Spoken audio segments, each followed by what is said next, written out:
Bon, l'idée, c'est de parler de nouvelle antiracisme populaire. Alors, tout de suite, ce que je voudrais dire, c'est que on sait le caractère, j'allais dire, un peu ambigu du terme. Parce que nouvel antiracisme populaire signifierait que c'est nouveau. Bien évidemment, ce n'est pas nouveau. Il y a des caractérisations populaires de l'antiracisme qui remontent à loin. Par exemple, la marche pour l'égalité en 83 est une marche évidemment massive de caractère antiraciste.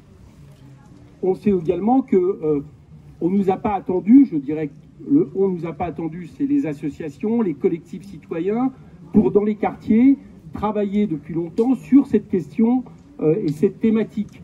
Et de la même manière, par exemple, je me souviens moi très bien d'une date qui m'a fait impression, qui était en février 2017 à Bobigny, où il y a eu un rassemblement qui était massif au moment de l'affaire Théo, c'est-à-dire contre l'agression policière sur le jeune Théo, où se sont retrouvés à Bobigny, enfin moi en tout cas j'ai été assez stupéfait, des milliers de personnes, pour le coup, qui dépassaient simplement, j'allais dire, les milieux militants ou les milieux collectifs habituellement mobilisés sur la question de l'antiracisme. Mais on a tenu quand même à la question nouveau, parce que cette année s'est passé quand même quelque chose.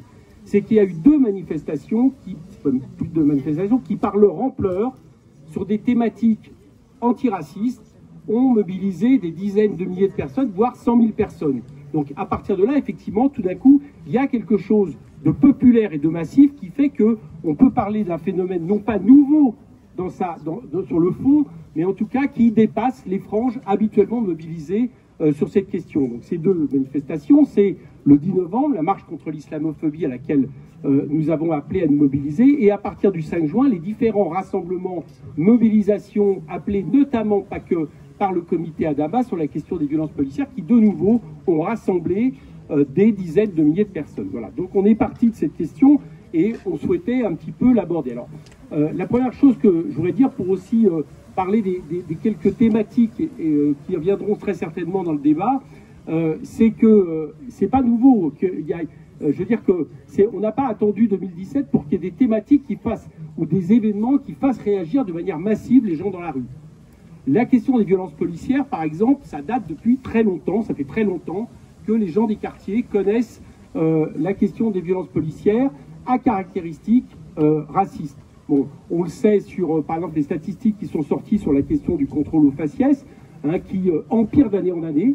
Les études dans les années 2000, c'était que vous aviez 8 à 7 fois plus de risques d'être contrôlé si vous étiez racisé ou pas. Aujourd'hui, et c'est pas mes chiffres, c'est les chiffres de tout bon, c'est-à-dire de la question... merci, défenseur des droits, merci. Qui le dit, c'est 20 fois aujourd'hui le risque qui est pris, c'est-à-dire qui découle lui-même, Jacques Toubon, qu'il en arrive à parler de discrimination systémique dans la police, notamment en fonction justement de ces contrôles au faciès. Bon, la question des violences policières continue à se développer, mais elle n'est pas nouvelle. Par contre, je crois que qu'est-ce qui est nouveau et qui fait que la société l'appréhende cette fois-ci de manière plus massive, c'est que depuis les Gilets jaunes, depuis, j'allais dire, la montée de l'autoritarisme pour imposer un système libéral, austéritaire, etc., à des franges de la population qui d'habitude n'avaient pas eu à le vivre, eh bien, tout d'un coup, ça devient une réalité plus évidente aux yeux de tout le monde, qui fait qu'effectivement, des jeunes des quartiers qui dénoncent les violences policières trouvent des échos dans une partie de la population qu'ils ne trouvaient pas jusqu'alors, parce que cette partie de la population ne subissait pas les tirs de flashball, ne subissait pas les violences qu'on a connues. Donc c'est pas quelque chose de nouveau, mais c'est quelque chose, j'allais dire, qui accompagne le dérive autoritaire du régime et de notre système. La deuxième chose aussi, c'est qu'il y a des thèmes qui grattent dans cette question et qu'on va aborder. Par exemple, un thème, je le jette comme ça, l'intersectionnalité. Pour moi, l'intersexualité, j'allais dire que c'est devenu quelque chose de évident et totalement évident. Pourquoi? Parce que déterminer qu'il y a des populations qui, du fait de subir plusieurs discriminations, eh bien, sont à l'intersection de plusieurs discriminations est quelque chose d'évident. Et c'est pas quelque chose de nouveau, là non plus. Quand, en substance, Engels expliquait que la femme était le prolétaire du prolétaire, c'est pas taper la phrase, mais ça veut dire ça, il y avait bien une reconnaissance que la seule discrimination sociale, la seule caractéristique sociale ne pouvait pas, à elle seule, à un moment donné, expliquer les discriminations que vous subissiez. Et le problème, c'est que si on les nie, évidemment, un mouvement d'émancipation comme le nôtre ne peut pas y faire face. Si nous nions au nom, j'allais dire, de l'idée de faire peuple, au nom de l'idée de ramener à la question sociale, la seule question de discrimination, eh bien, nous ne serons pas capables, j'allais dire, d'être aussi la force qui appuie et qui est reconnue comme pouvant appuyer toutes les mobilisations contre les différentes formes de discrimination. Surtout qu'en plus de ça, elle renvoie souvent à la question sociale.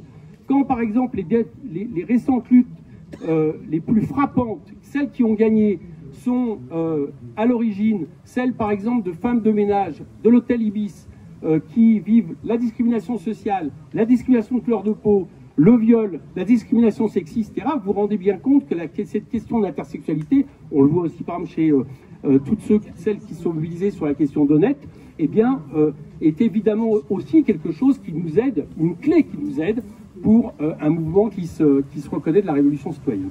Autre thème que je lancerai rapidement, on y reviendra, c'est le fait qu'on se retrouve un peu confronté, moi je pense par exemple à Marianne, une de Marianne il y a peu de temps, à des secteurs qui ne sont pas forcément les secteurs, j'allais dire, forcément racistes et avoués en tant que tels, qui ont quand même des choses un peu paradoxales. Par exemple, une de Marianne qui était les obsédés de la race. Et on s'apercevait qu'en réalité, au nom du fait que la question de la race n'est scientifiquement plus reconnue, et c'est vrai, et c'est tant mieux, on en venait à nier à ceux qui étaient victimes du racisme le fait de pouvoir le dire et de pouvoir le combattre, parce que là aussi, justement, ils renvoyaient à l'idée d'une société qui ne correspondait pas tout à fait à l'universalisme à laquelle, pour ma part, j'aspire, à laquelle beaucoup d'entre nous aspirons, mais qui, tant qu'il est théorique, eh bien, ne peut pas, justement, nier la question du racisme concret. Autre exemple, et je terminerai là, c'est le fait aussi de pouvoir dire et de pouvoir assumer que le racisme n'est pas la xénophobie. La xénophobie, c'est la peur des autres. C'est à un moment donné le fait d'être confronté, j'allais dire, à la peur d'une autre communauté, d'une autre type de personne. Le racisme a des fondements sociaux caractéristiques.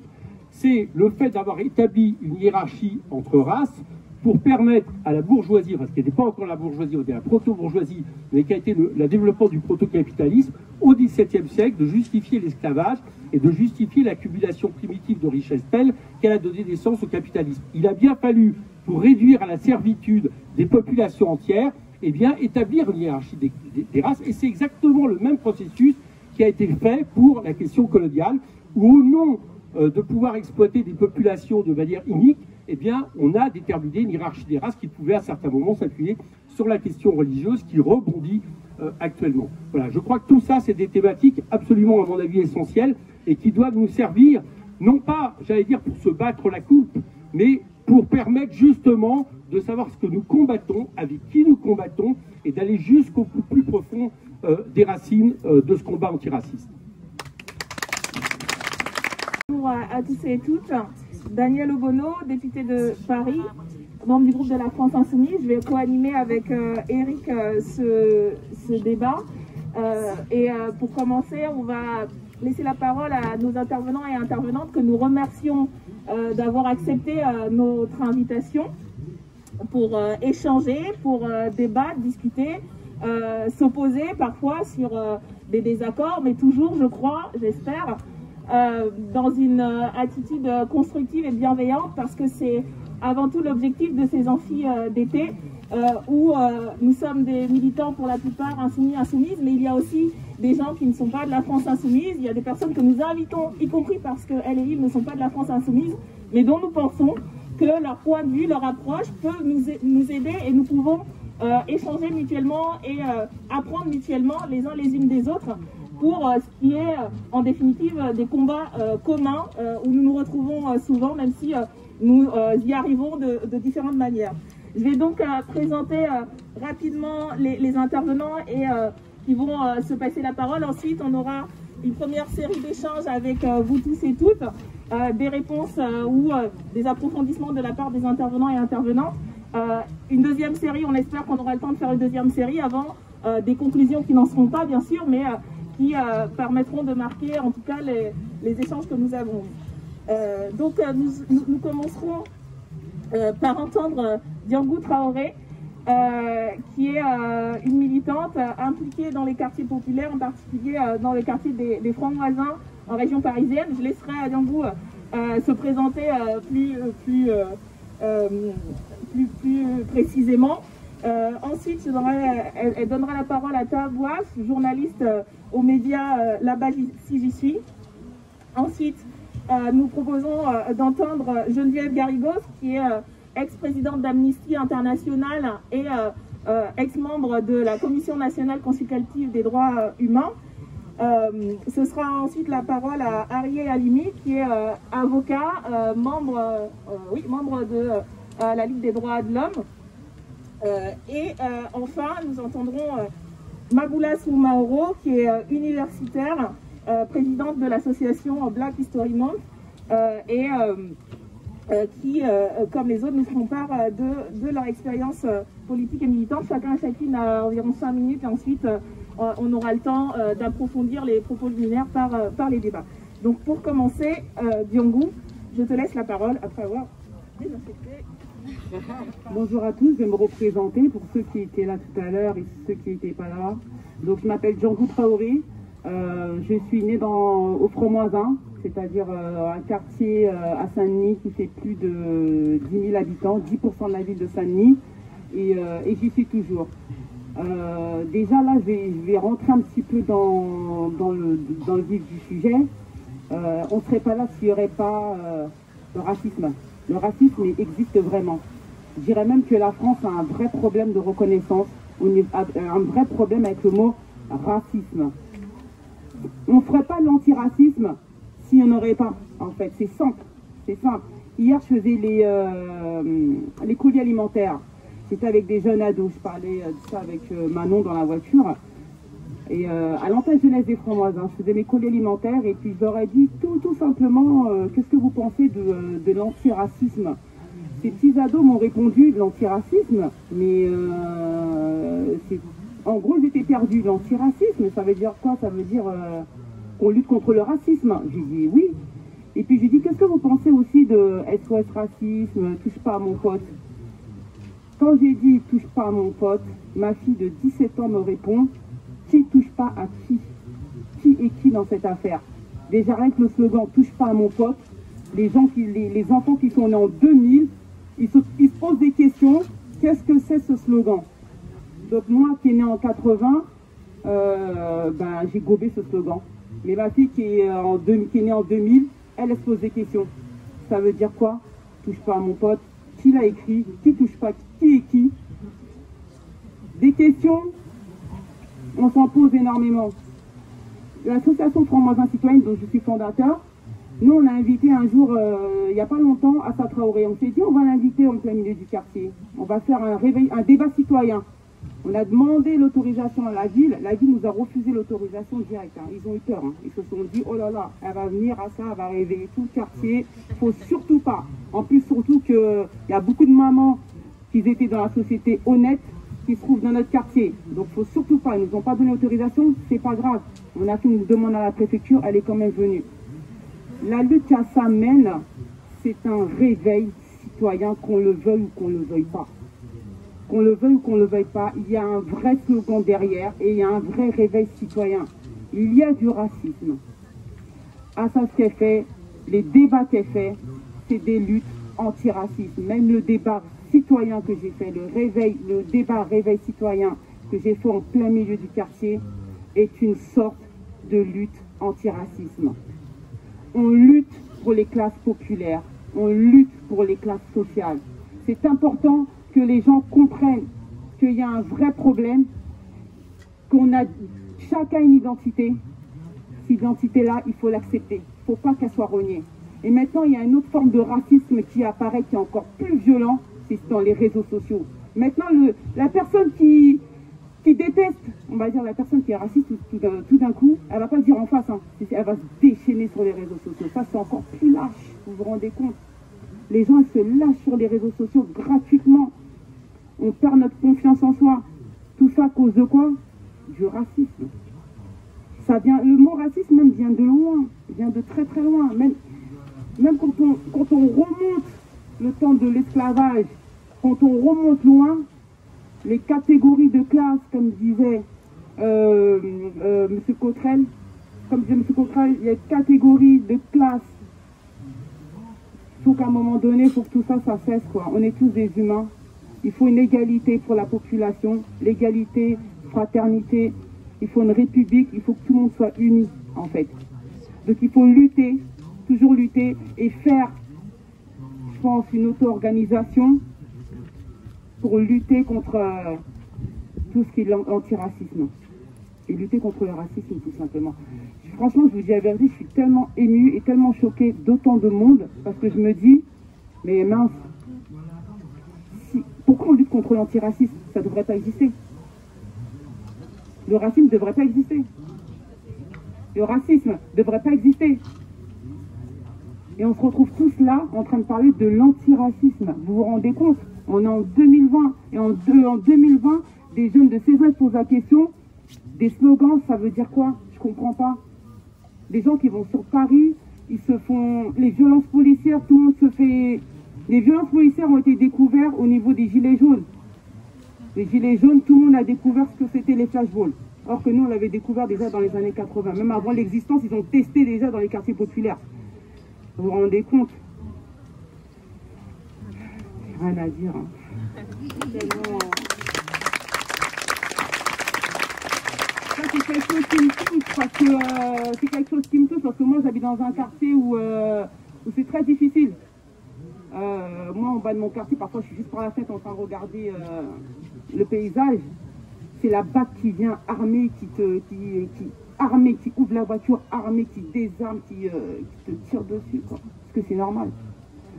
Le jeu du chat à la souris, le jeu du on se cache. Le jeu du cache-cache, ça ne devrait pas exister. On est tous des humains, on devrait tous s'aimer à la base. Bonjour, merci de l'invitation. Je m'appelle Tahabouaf, je suis journaliste. Je bosse sur les questions, sur les conflits sociaux, donc autant sur des manifestations, des piquets de grève que sur les violences policières, les révoltes urbaines dans les quartiers populaires. Et je bosse beaucoup sur la question du racisme. Je voudrais commencer mon propos parce qu'on entend souvent ici et là, dans les débats à gauche, que la question de l'antiracisme serait une question secondaire, que ce serait une question de second plan, une question sociétale, et que finalement lutter contre le capitalisme, eh bien, ça suffirait à effacer toutes les autres formes de domination. Je tiens à dire que la question du racisme, c'est avant tout une question sociale.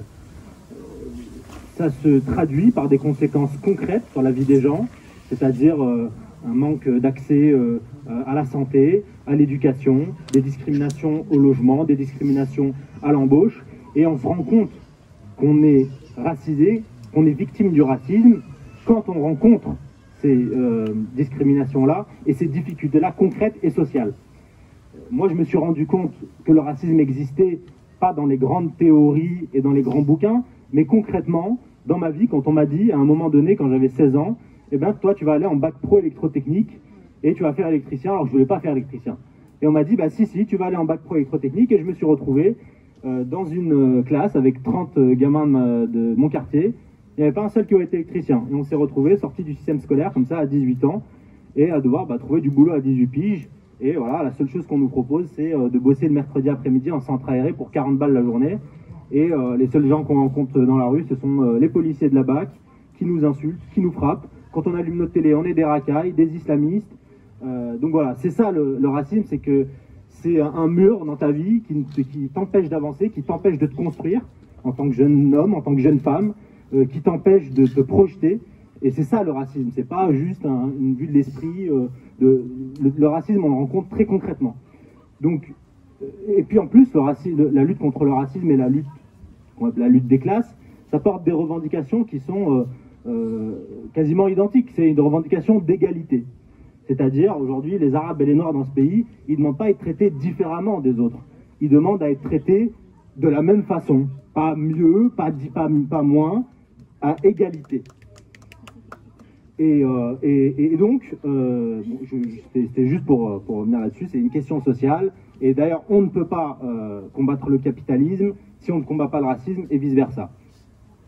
Le sujet du coup de cette conférence, c'est antiracisme populaire. Ça veut dire qu'il y a un antiracisme populaire, effectivement, on va en parler, et un antiracisme qui n'est pas populaire, c'est un antiracisme du haut. C'est ce qu'on appelle l'antiracisme moral. C'est quelque chose qui consiste dans un universalisme théorique de dire, voilà, il n'y a pas de couleur et il suffirait qu'on écrive dans la loi que la loi est la même pour chacun et chacune et qu'elle s'applique de la même façon pour tous, pour que ce soit vrai. Eh bien non, toutes ces associations qui sont subventionnées, créées par l'État, ou même que ce soit des missions interministérielles, comme la DILCRA, comme des associations que je ne citerai pas, qui n'existent quasiment plus dans le champ politique, sont des associations qui ont vidé de sa substance politique, le combat antiraciste, en le réduisant à une question morale, c'est-à-dire il y a les racistes qui sont des gens pas gentils et les gens qui sont pas racistes qui sont des gens gentils. Et puis voilà, il n'y a pas de couleur, black, blanc, beurre, touche pas à mon pote, comme disait Django. Eh bien non, l'antiracisme populaire, c'est un antiracisme qui part du concret, c'est-à-dire l'acte raciste lui-même. Et cet antiracisme-là, effectivement, il existe depuis les années 50-60, depuis que y a eu cette émergence du racisme envers les grandes immigrations d'Afrique du Nord et d'Afrique subsaharienne, et qui a été récupéré notamment vers les années 80 par voilà, SOS Racisme, la politique des grands frères, le clientélisme, etc., qui ont vidé de la substance politique les revendications d'organisations politiques comme le mouvement de l'immigration et des banlieues, comme le mouvement des travailleurs arabes, comme des organisations voilà, qui portaient des revendications très concrètes sur, voilà, sur la double peine, sur le vote des étrangers, sur l'accès à la santé, sur l'accès au travail. Et aujourd'hui, on se rend compte qu'il y a voilà, toute une génération de militants et de militantes qui, comme le comité Adamas, en est le parfait exemple, qui, du local, du cas concret de la victime du racisme, monte justement vers le haut pour porter des revendications en disant à l'État, il faut rendre des comptes. Et l'antiracisme ne peut être que populaire puisque toutes ces associations, les partis politiques, les dirigeants du pays ne peuvent pas mener un antiracisme efficace et opérant puisque, par définition, ils ne remettent pas en cause le racisme qui est produit lui-même par l'État. Le racisme qui est produit par l'État, c'est la présence policière, c'est le manque de moyens dans les services publics, dans les quartiers populaires, et ça vient de quelque part. Ça, c'est pas voilà, créé ex nihilo, ça vient des colonies. Et la décolonisation, elle a emporté avec elle son lot d'inégalités, de discrimination. Voilà, c'est documenté. Il y a par exemple Mathieu Rigousse qui est un sociologue qui écrit sur les méthodes policières pendant la guerre d'Algérie qui ont été importées directement dans les quartiers populaires et notamment en Seine-Saint-Denis, d'où la création de la BAC, etc. Donc on ne peut pas avoir un antiracisme efficace, qui marche, qui fonctionne, il doit obligatoirement partir du bas pour aller vers le haut, pour interpeller l'État, puisque c'est l'État qui doit voilà, prendre ses responsabilités et prendre des mesures concrètes contre le racisme, puisque c'est une question avant tout sociale. Voilà.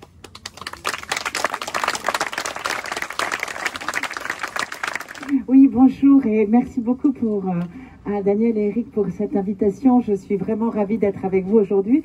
Et je dois dire que la première question que je me suis posée quand Daniel m'a invitée, je me suis dit que vais-je faire moi, Blanche, finalement, dans ce débat. Parce que la question, c'est... Je me posais la question par rapport à moi, pas par rapport à Eric. Déjà, il faut que je me gère moi-même, c'est pas toujours facile. Et la question, et si je pose la question, effectivement, c'est vrai que si on retombe sur Marianne et les organisations dont on a parlé ici, ils ne se posent pas la question dans ces termes-là. Comme le disait Daniel, moi j'ai été présidente d'Amnesty International, j'ai travaillé sur les questions de racisme et discrimination dans le monde entier, et notamment en Amérique latine, aux États-Unis. Donc j'ai suivi toute la montée du mouvement aussi Black Lives Matter, etc. J'ai été membre de la CNCDH, donc la Commission nationale consultative des droits de l'homme, qui chaque année sort le rapport sur le racisme en France. Bon, et j'ai dû quitter la CNCDH puisque je viens d'être élue conseillère de Paris, mais je travaille beaucoup encore sur ces questions-là. Et c'est vrai que en fait, souvent, quand on travaille sur les droits humains, quand on est militant, on a des activités, on a l'antiracisme, l'antisexisme, on a la question des migrants, la question des violences policières, comme si tout était déconnecté. Et moi, je suis une grande militante féministe aussi, et ma grande claque est venue le jour où j'ai lu l'opuscule, parce que c'est quelques pages de Baldwin sur « Je ne suis pas votre nègre ». Et c'est vrai qu'en lisant ce livre, ce que j'ai compris, c'est que la construction du sexisme, c'était exactement la même que la construction du racisme. Et que, en fait, tout ce que l'on retrouve dans l'un, on le retrouve dans l'autre. Les violences, c'est très simple. Qu'est-ce qu'on fait quand quelqu'un est victime de violences sexuelles ou qu'il soit victime de violences policières? On criminalise, c'est-à-dire qu'on met en doute la parole, on va soit l'accuser finalement de s'être habillé n'importe comment, soit d'avoir commis un délit, soit d'avoir, c'est-à-dire mettre en doute. Mais tout, vous prenez tout le déroulé, c'est exactement le même. Et ça va jusqu'au nombre d'agressions, au nombre de violences, au nombre de violations, au nombre d'assassinats et en bout de chaîne, le nombre de dossiers qui vont réellement aboutir à la justice et le nombre de condamnations. Et on retrouve à chaque fois, c'est les mêmes choses. Et à tel point que quand vous regardez aujourd'hui les mouvements sociaux qu'il y a, que ce soit sur les combats de femmes ou sur les combats justement contre le racisme, eh bien, on a actuellement les mêmes mobilisations, on a également la même réaction des pouvoirs en face et la même opposition. Et si je dis cela, c'est parce que, effectivement, moi je suis une femme blanche, je ne peux pas le cacher, hein, ça se voit. Et je me souviens très bien, un jour nous parlions des violences obstétricales. On avait une conférence, on avait sorti tout un rapport justement sur les violences obstétricales en expliquant ce que ressentaient les femmes lorsqu'elles ont un toucher vaginal, lorsqu'elles sont examinées par un gynécologue, etc. Et là, au bout d'un moment, il y a un gynécologue qui se lève dans la salle et qui dit « Mais vous vous rendez compte, vous êtes en train de nous traiter de violeurs, vous vous rendez compte combien c'est violent pour nous ?» Et là, moi qui animais cette table ronde, ma première réaction c'est « Mais est-ce qu'il se rend compte, lui, de la violence que c'est pour toutes ces personnes qui chaque jour, lui, voient et qui le subissent pour certaines comme une violence, comme un viol ?» Mais c'était lui, c'était sa parole de dominant par rapport au dominé, c'est-à-dire qu'on osait lui reprocher quelque chose. Et quand on regarde aujourd'hui, quand on a vu le mouvement MeToo, qu'est-ce qu'on a vu? Eh bien, on a vu, et il y a eu des tribunes, etc. Et c'était, mais comment on nous accuse, nous, d'être violeurs, alors qu'on ne fait qu'encenser finalement ces femmes, on ne fait que les courtiser, etc. C'est la galanterie à la française et tout. On dit, non, mais nous, on ne le perçoit pas comme ça. Et c'est nous, quand même, qui ne le percevons pas. Et au niveau du racisme, c'est exactement la même chose, là encore. Parce que comment on ose traiter les Français de racistes? C'est la question qui se pose. Et derrière cette question, on occulte tout et on ne va pas au fond des choses. Comment on déconstruit cette culture qui nous a été impliquée? Et moi, plus que, compte tenu de mon âge, je veux dire, les films, etc., c'était vraiment, c'est vraiment une culture qui est profondément ancrée. Comment on s'en défait? Comment on la déconstruit? Comment on s'en débarrasse pour que justement on puisse lutter réellement contre le racisme? Parce que ce que dit le rapport de la CNCDH de cette année, c'est que ce qu'il y a de plus violent dans le racisme, et notamment le racisme vis-à-vis des personnes noires, c'est que ce sont des petites remarques, des petites réflexions qui infériorisent en permanence. Et c'est très paradoxal parce que au niveau quand on regarde l'indice de tolérance des différentes catégories en fait de population, on s'aperçoit que les personnes noires et les juifs, sur une échelle de 100, c'est 79% de tolérance. Par contre, les Roms sont les derniers à 36. Donc là, on voit les Roms, de toute façon, c'est les rebuts de la société. Hein. Et par contre, les Noirs, ce qu'ils ont, c'est que c'est un des niveaux de discrimination les plus élevés, que ce soit à l'emploi, que ce soit l'éducation, que ce soit le logement, etc. Parce qu'il y a justement cette infériorisation qui est extrêmement forte. C'est-à-dire qu'on les aime bien, ils sont sympathiques, mais bon, ils sont inférieurs. Et ça, il faut lutter contre ça très fortement. Et je pense qu'il faut que je laisse la parole, mais bon, j'aurais plein de choses encore à vous dire si on a le temps. Mais je voudrais juste finir sur justement ce que nous dit Baldwin. Baldwin nous dit que pourquoi nous avons eu besoin de construire l'image du noir, pourquoi on a besoin de créer le noir, pourquoi on ne l'a pas considéré comme un homme en part entière.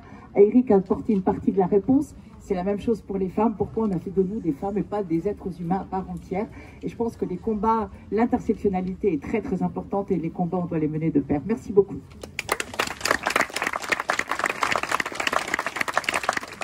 Merci bien, Ariel Limi, je suis avocat au barreau de Paris et militant également, notamment contre le racisme mais également contre les violences policières. Et je devrais dire que c'est un petit peu à cause des violences policières que j'ai découvert qu'il y avait du racisme qui n'était pas qu'inter-individuel, qui n'était pas contre des personnes, qui n'était pas que théorique, qui n'était pas que dans les discours, que ça n'était pas qu'une vue de l'esprit, mais qu'il pouvait y avoir un racisme qui venait du haut, c'est-à-dire un racisme institutionnel. Parce que quand on arrive à la fac de droit, la première chose qu'on apprend, c'est qu'il y a eu un jour une déclaration des droits de l'homme, puis une déclaration universelle des droits de l'homme, et que ces déclarations, du fait de leur caractère finalement déclaratif et performatif, eh bien, ça permettrait d'en finir avec le racisme institutionnel, avec le racisme d'État qui a existé, qui a existé pendant la Seconde Guerre mondiale, qui a existé en Afrique du Sud, qui existe encore dans certains pays. On se dit que le simple fait de faire une déclaration des droits de l'homme, il n'y a plus de racisme possible qui viendrait du haut, qui viendrait de l'État en France. C'est ce qu'on apprend, en tout cas. Et puis, on se rend compte qu'on n'apprend pas tout à la fac de droit, et on se rend compte qu'en 2015, en tant qu'avocat, lorsqu'on défend des personnes qui sont assignées à résidence, qui sont perquisitionnées administrativement, qu'on commence à lire les raisons pour lesquelles ils sont assignés à résidence ou perquisitionnés, qu'on commence à lire les mémoires du ministère de l'Intérieur devant un juge administratif, et qu'on commence à lire une véritable doctrine qui fait le lien entre l'islam, la pratique de l'islam, et la radicalisation, concept hautement non scientifique créé de pure souche pour stigmatiser finalement des personnes à raison de leur confession ou de leur pratique confessionnelle.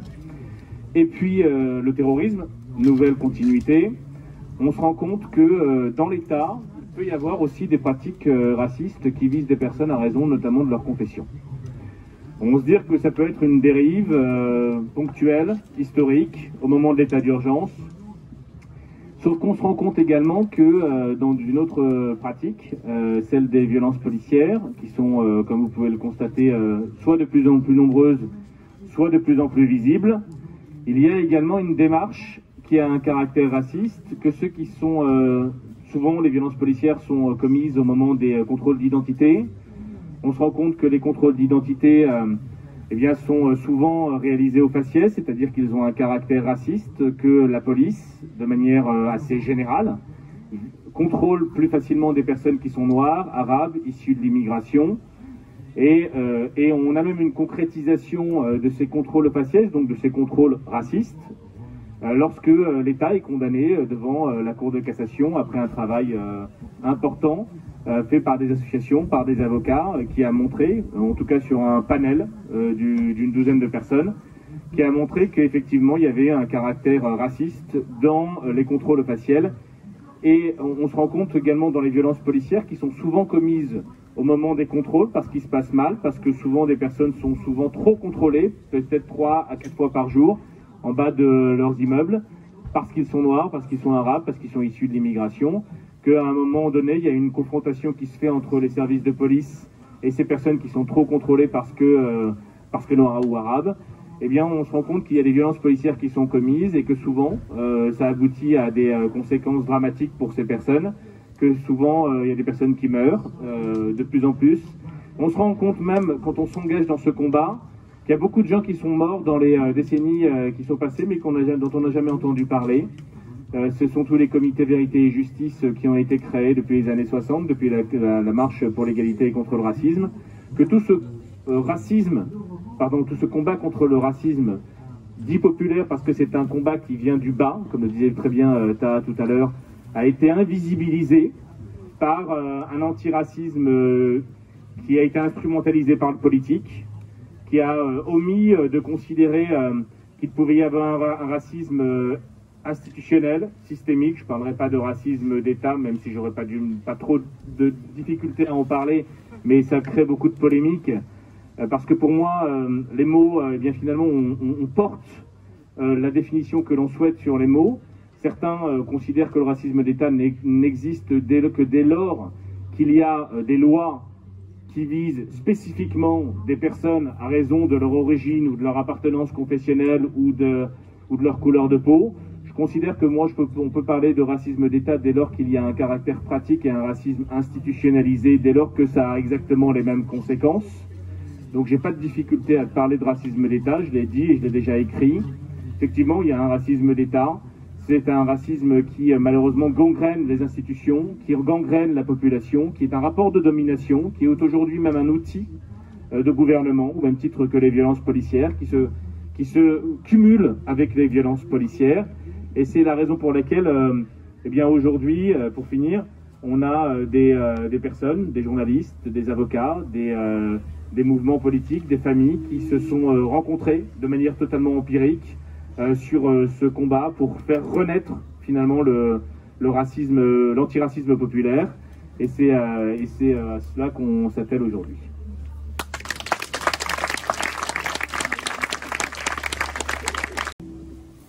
Bonjour. Merci. Bonjour. Je suis très capricieuse. Avant de commencer, je tiens à remercier Éric Coquerel et Daniel Obono pour la tenue de cette table ronde dont on reconnaît l'importance, c'est-à-dire la nécessité d'avoir des... Est-ce que je peux enlever mon masque? Ça me saoule. Je le remettrai après, désolé. Donc voilà, la nécessité d'avoir ces conversations publiques sur ces questions qui deviennent de plus en plus pressantes. Et avant de commencer, quelques remarques, puisque je vais répéter des choses qui ont déjà été mentionnées par les personnes qui se sont exprimées auparavant. Je voudrais dire publiquement que, évidemment, enfin, c'est Daniel Obono qui m'a invité, et évidemment, je ne refuse rien à Daniel Obono. Je viens en solidarité, je viens en grande sororité. Je serai toujours là, Daniel, pour tes combats. Évidemment, c'est une sororité sur la base du genre. C'est aussi une sororité sur la base raciale. Daniel Obono est une femme noire dans l'espace public et aujourd'hui en France, en 2020, ça compte énormément. Donc je n'ai aucune crainte, aucune peur de déclarer publiquement que oui, sur la base de son identité noire, évidemment sur la base de sa politique, parce que je ne suis pas en train de parler à Sibeth Ndiaye ou à d'autres personnes, évidemment. Mais on se connaît depuis avant LFI et on se soutient, donc... Voilà, quand Daniel me convoque, eh ben je viens.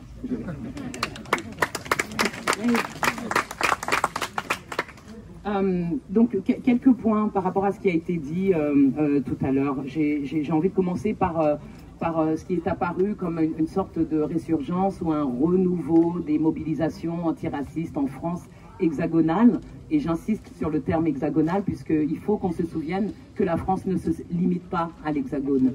On n'a pas arrêté de parler depuis tout à l'heure, et vraiment, c'était, comment dire, on avait raison de le faire, de parler de la dichotomie, de la division du fossé entre les quartiers populaires et les quartiers moins populaires, ou les quartiers carrément bourgeois, les grandes villes et les petites villes. Enfin, on pourrait jouer sur ces divisions, mais n'oublions pas que la France se déploie à travers le monde.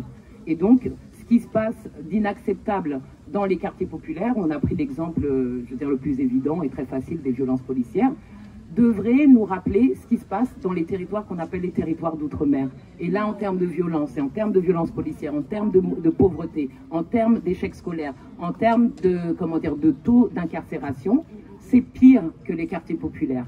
Et l'une des caractéristiques de ces territoires qu'on appelle les territoires d'outre-mer, c'est justement ce qui nous renvoie à l'histoire coloniale qui implique et qui inclut l'histoire esclavagiste de la France. C'est là la fabrication de la race.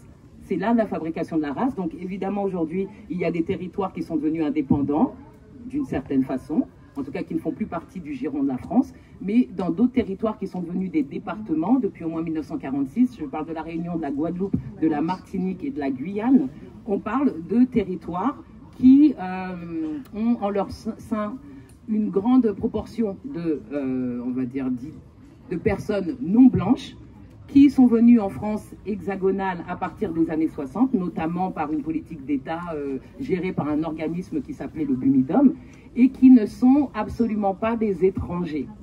D'accord? Donc s'ils ne sont pas des étrangers, qu'ils ne sont pas blancs, et en majorité ils sont noirs, avec plein d'identités créolisées, mais là on n'a pas le temps de rentrer dans la technique, si ces personnes qui sont venues de ces territoires qu'on appelle d'outre-mer depuis les années 60, qui sont citoyens français depuis 1848, c'est-à-dire la date de la deuxième abolition de l'esclavage en France, si ces personnes sont des Français, pourquoi ces Français peuvent être victimes de racisme et de discrimination? C'est ça la question. Et en ça, ce qui a été dit tout à l'heure en introduction par Éric Coquerel prend tout son sens. La xénophobie, c'est pas le racisme. La xénophobie, c'est la peur de l'autre, c'est la peur de l'étranger. Ce dont on parle aujourd'hui, c'est la question de la citoyenneté française.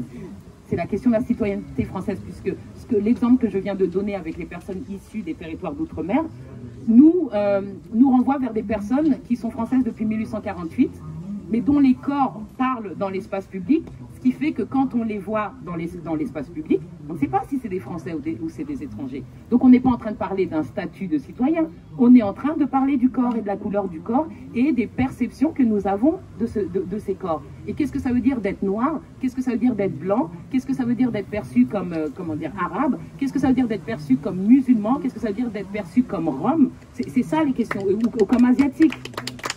Donc je pense que aujourd'hui, en 2020, il est vraiment juste question d'appeler un chat, d'arrêter de tourner autour du pot et de traiter à fond de ces questions de racisme, qu'il soit institutionnel, systémique, d'État, je ne sais pas ce qu'on pourrait dire encore, enfin tous ces gros mots qui font peur, en utilisant un outil d'analyse très précieux et très pratique qui s'appelle l'intersectionnalité, parce que l'intersectionnalité c'est pas une lutte, c'est juste un outil d'analyse. C'est-à-dire qu'on peut être à la fois, je sais pas moi, noir et arabe et homosexuel et pauvre et femme, enfin tout ce que vous voulez, on peut être un être humain. L'antiracisme, ça peut aussi être la tentative de recouvrer une humanité pleine et entière. C'est ça. Ce que fait le racisme, et c'est l'un des points qu'on discute le moins souvent à mes yeux, c'est la négation, c'est l'effacement, et c'est la simplification à l'extrême. Vous êtes noir, vous êtes juste noir. Ce que vous voulez dans la vie, vos rêves, vos aspirations, votre classe sociale, votre genre, votre orientation sexuelle, votre validisme ou non-validisme, enfin tout ça, ça ne compte plus parce que vous êtes juste noir. Et on peut très bien faire le même parallèle, c'est ce qui a été fait tout à l'heure pour la question du sexisme. Si vous êtes une femme, vous êtes juste une femme. Ce que vous voulez dans la vie, vos aspirations, vos rêves, vos demandes d'égalité salariale, c'est effacé parce que vous êtes reconnu comme femme. On pourrait parler des identités trans, par exemple. Qu'est-ce que ça veut dire d'être un homme trans ou une femme trans? Mais je trouve qu'en France, quand on parle de la question du sexisme pour parler de la question raciale, alors que les deux s'imbriquent, on part souvent du postulat qu'une femme, c'est une femme blanche en vérité. Et ça, c'est un problème. Donc je pense qu'aujourd'hui, avec ce réveil autour des questions raciales, c'est-à-dire l'islamophobie, puisqu'on utilise l'islamophobie pour parler des Arabes en France. Moi, je suis une femme noire, je suis musulmane, Soumoro, c'est un nom musulman. Toutes les personnes qui connaissent les cultures d'Afrique savent que Soumoro, c'est musulman. Mais comme je suis une femme noire, et que je ne suis pas voilée, que je suis une très mauvaise musulmane de toute façon, mais je le suis quand même, je ne suis jamais perçue comme femme musulmane. On ne peut pas être noir et musulman. Donc en vérité, quand on parle d'islam dans l'espace public, on parle des Arabes et ceux qu'on perçoit comme Arabes. On peut être arabe et non musulman aussi.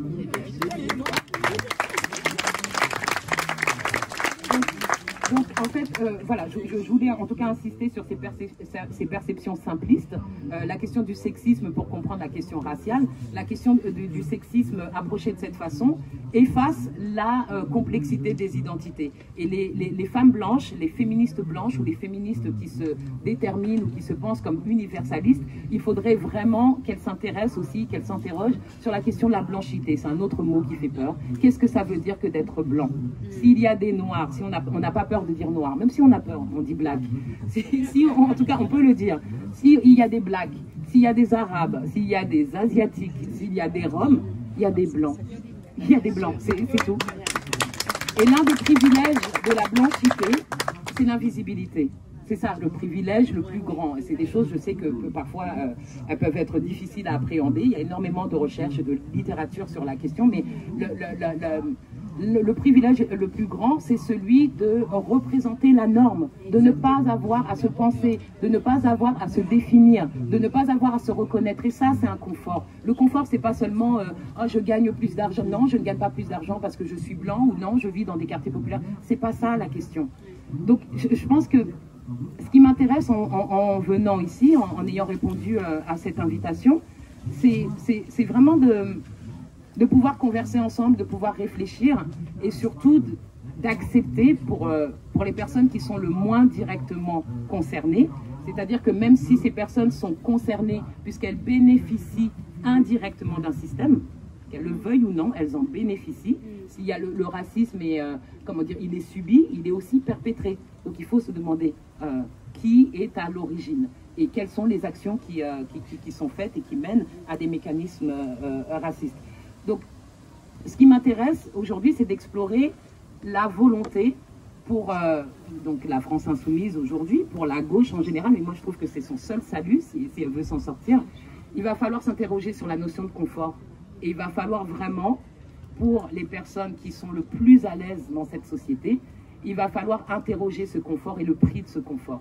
Et seulement une fois qu'on se sera profondément interrogé sur ce confort à tout prix qui bénéficie à certains et qui coûte à d'autres, ben là on pourra vraiment avancer et avancer dans l'égalité. Si on n'avance pas à pas, c'est-à-dire segment par segment, section par section, catégorie par catégorie, il y aura toujours quelqu'un qui aura un problème. Et s'il y a quelqu'un ou un groupe, une communauté qui a un problème, la France aura un problème. Puisque ce qu'a fait Assa Traoré, puisque c'est d'elle dont on a parlé récemment au mois de juin, même si on se souvient, évidemment on peut remonter à la date de 1983 et cette marche contre le racisme et pour l'égalité qu'on a renommée la marche des beurs, vous vous rendez compte? On l'a renommée la marche des beurs. Des personnes issues de l'immigration, on se demande combien de temps dure cette immigration. Peut-on être immigré sur 2 générations? Non, les parents sont venus, les personnes qui sont nées ici ou qui sont venues ici très jeunes ne sont plus des immigrés. Donc on va parler des 2e génération, 3e génération, 4e génération, 5e, jusqu'à quand? Et en fait, quand on parle d'immigration, en vérité on parle de race. On n'est pas en train de parler, on n'est plus en train de parler de l'immigration portugaise en France. C'est pas de ça dont on parle, qui est la communauté la plus importante en termes d'immigration en France. Donc quand on parle d'immigration, quand on parle de religion, et en l'occurrence l'islam, c'est comme ça qu'on parle de race, toujours en faisant un pas de côté en France, en ne disant pas les choses correctement.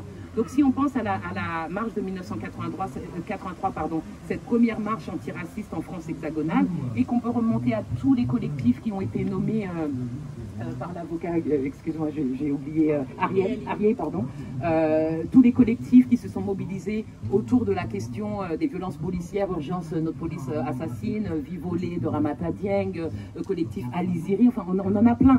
En tout cas, ce qu'a fait, comment dire, Assa Traoré en juin 2020, c'est qu'elle a enterré SOS Racisme, c'est tout. Elle a enterré SOS Racisme. C'est-à-dire qu'aujourd'hui, juste pour finir, aujourd'hui c'est elle qui arrive à mobiliser les gens et c'est elle qui arrive à attirer autant de personnes dans l'espace public pour parler et débattre de ces questions. Voilà. Donc Assa Traoré, Ramata Dieng, Amal Bentounsi et tant d'autres parlent pour eux-mêmes. Et on n'est plus dans « touche pas à mon pote ». Il n'y a pas de quelqu'un qui est gentil et qui a un problème et qui a un pote. Donc ça veut dire que s'il n'est pas gentil, il n'a pas de pote, donc il aura des problèmes. Voilà. Maintenant, elles parlent pour elles-mêmes. Les personnes parlent pour elles-mêmes et c'est bienvenu et il était grand temps. Excusez-moi.